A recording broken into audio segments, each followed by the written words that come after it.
Welcome back, everybody. Derrick Soo, your 2022 Oakland mayoral candidate.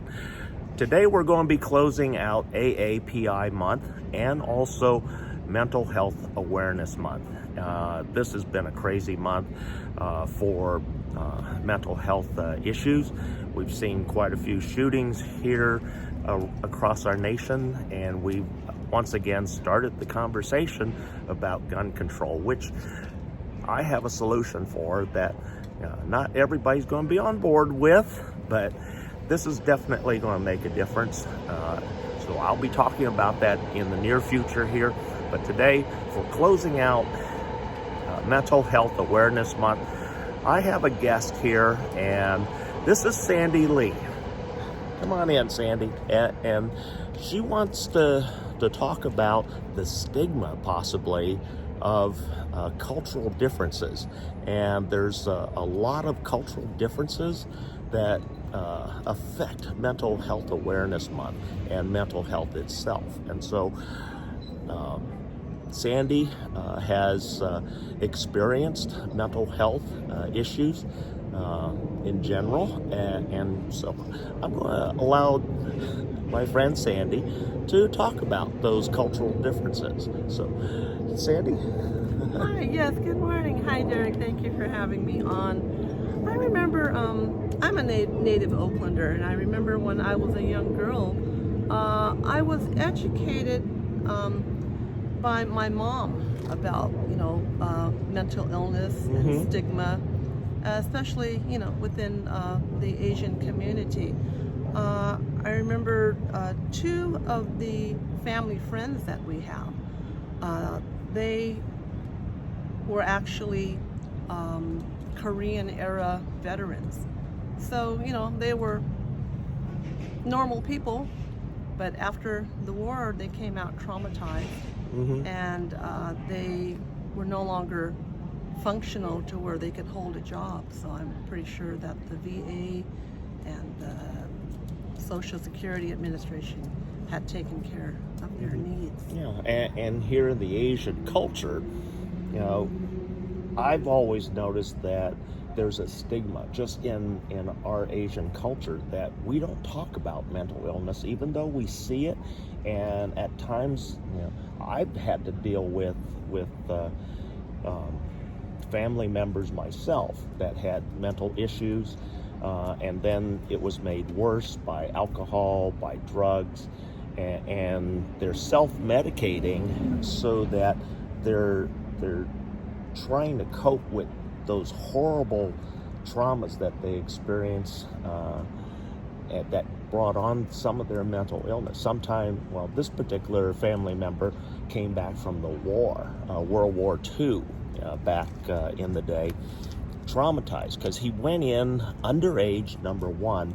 By the time the military found out his true age, they couldn't send him back home because he was already on the front lines. And so rather than sending him back or returning him back to the stateside, they kept him, and he ended up working morgue detail, where he's picking up body parts and deceased soldiers for America.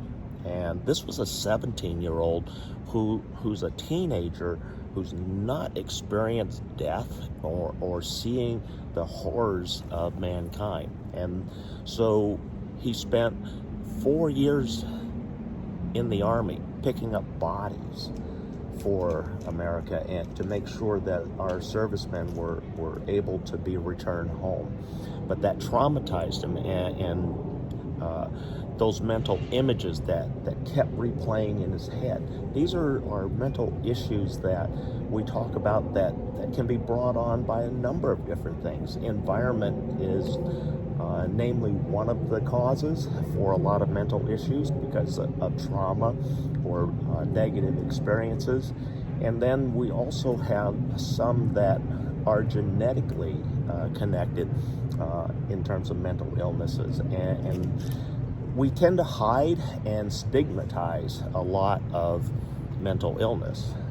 In our culture, the Asian culture, it's like a forbidden taboo to talk about. mental illness, because everybody puts up a show, it appears, but we all seem to have some sort of mental trauma that we carry forward, and we don't talk about with a professional. And we're seeing that play out now, and the real need for mental health doctors, psychiatrists, and one of the things that I don't like about our current system is that the medications that are coming out haven't been proven, time tested and proven.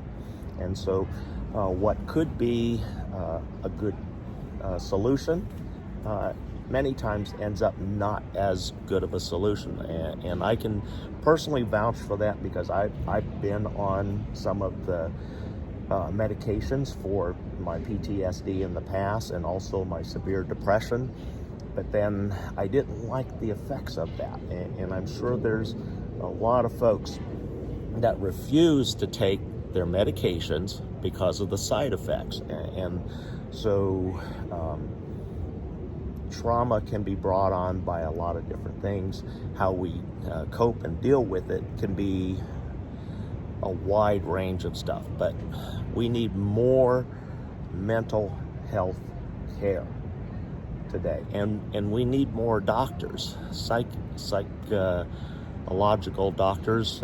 In fact, my ex-wife, she had a double master's in psychology. She had finished her internship to become a psych doctor, but then because of the trauma that she experienced working with these really disturbed individuals, she changed her career, because she realized there are some people that are so mentally disturbed and messed up that she couldn't do anything. So what do you think about our current system and how it works and how it treats people? Well, I think that we need to reach out and make more resources available. There's many family members that suffer because of their loved ones are suffering. Mm-hmm. But I know that NAMI is a very good organization. People can start with NAMI. There's DBSA. There's a lot of the behavioral health services that are in this city, in Oakland, and all counties offer mental health. Mm-hmm. They do. Yes. And it's just that, people need to reach out and seek help, and maybe people that are aware of someone that is going through an experience, a mental breakdown, or has a neighbor or family member.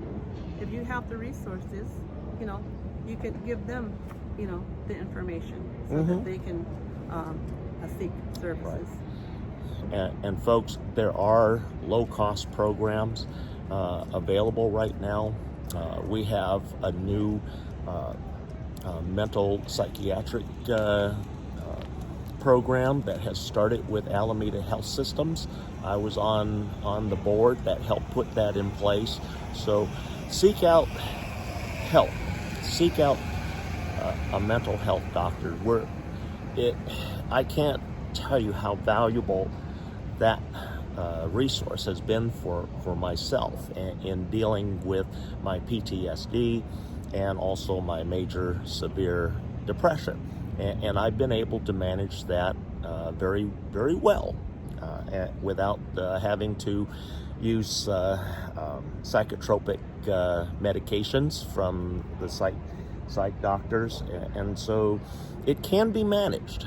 It can be managed, but we want to do it more holistic way, which is where I tend to fall, because my resources are more holistic rather than with modern day medicine.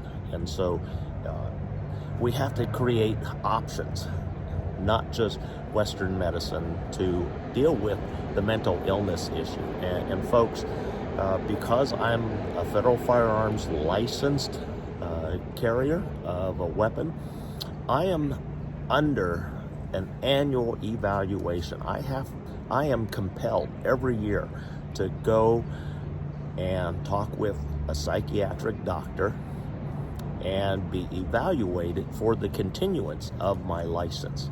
And so it's important that we have an avenue for folks anywhere, anybody, to be able to talk about issues that are very personal and can be traumatizing at times. Perhaps a loss of a family member like myself. My mother suddenly died one morning in the process of me going to work very early, and on that notification, it was real scary for me because, number one, I had a telephone number that very few people had, but yet at 4:30 in the morning, Oakland Police Department contacted me, but I didn't pick up that phone. Mama, come here. I didn't pick up the phone on my personal phone that morning. 15 seconds later, I had my house phone ring. And so I knew something really horrible had happened. And that was the morning that OPD was called by my dad because my mother had passed away during the night, and it was in the kitchen. She literally collapsed in the kitchen. So it was very traumatic for my dad. It was very traumatic for me, even though we expected, the death to occur because the doctor, her primary care doctor, had warned us. She had just suffered her second stroke, and the doctor told us when she has her third one, not if, it's when she has her third one, she would be gone before her body hit the floor.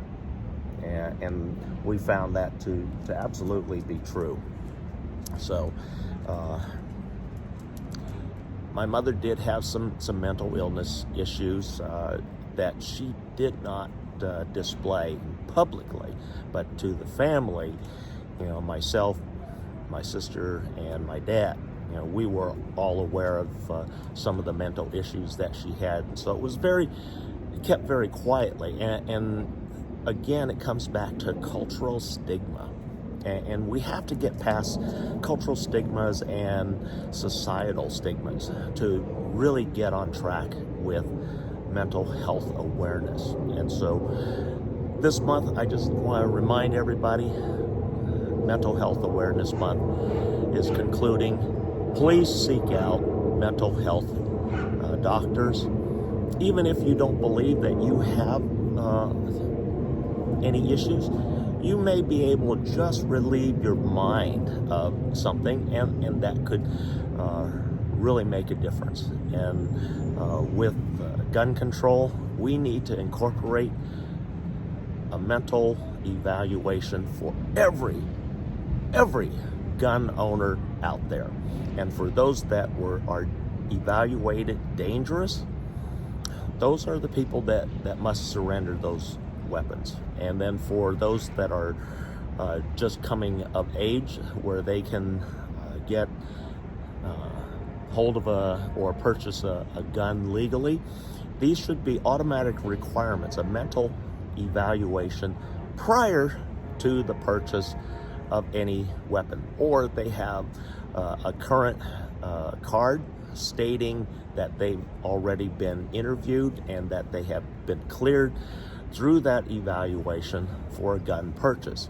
And a lot of you folks out there are saying, well, that it changes my rights to the Second Amendment. Well, okay, on 2A, there are resources and lethal weapons that can be purchased without a background check, and that don't use bullets, so to speak, powder charge cartridges. We can use new modern technologies, which are air powered weapons, and they can be just as lethal as a standard powder charged weapon. And so those are some of the things that we need to look at and explore in the coming future in terms of our Second Amendment rights. Thank you for joining me today, and we'll be right back.